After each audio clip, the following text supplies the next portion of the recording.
Anche quest'anno fervono i preparativi, un po' dovunque nella Marca trevigiana, per allestire i panevin che illumineranno la sera del 5 gennaio. Questo motivo di festa e di aggregazione ha le sue radici in tempi molto lontani ed ancora oggi rimane una delle tradizioni popolari più sentite dalle genti venete.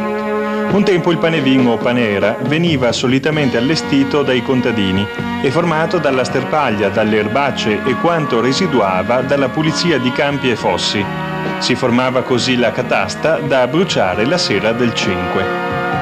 Alcuni per accenderla usavano il soko nadain, un ceppo appositamente arso durante la vigilia di Natale. Ai bambini veniva raccontato che la luce del fuoco della panera serviva ad illuminare la strada a quella vecchietta che arrivava, con le scarpe tutte rotte e col vestito da furlana, a portare i dolci a chi era stato buono e carbone ai cattivi. I più grandi erano invece attenti alla direzione del fumo, sicuro indice di come sarebbero andati i raccolti durante l'anno. Ancora oggi vi è chi, non solo contadino, guarda alla direzione del fumo per ricavare i pronostici dell'anno.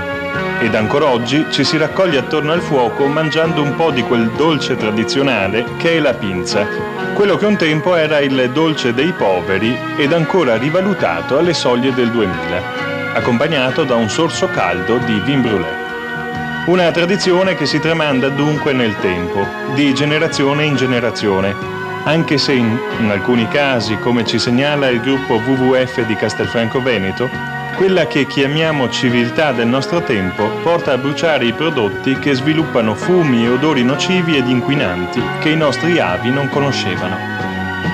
Molte segnalazioni abbiamo ricevuto in questi giorni che ci ricordano i panevin per la sera del 5 gennaio. Segnaliamo il tradizionale panevin in piazza ad Arcade, organizzato come al solito dall'Associazione Alpini. La 10ª edizione della Panera a Boiago di Quinto di Treviso. Il panevin di Santa Lucia di Piave presso il Campo Fiera. Il panevin da Epifania, organizzato dalla Proloco di Noale. Ed ancora quelli di Carpesica presso Vittorio Veneto nell'azienda Cosmo.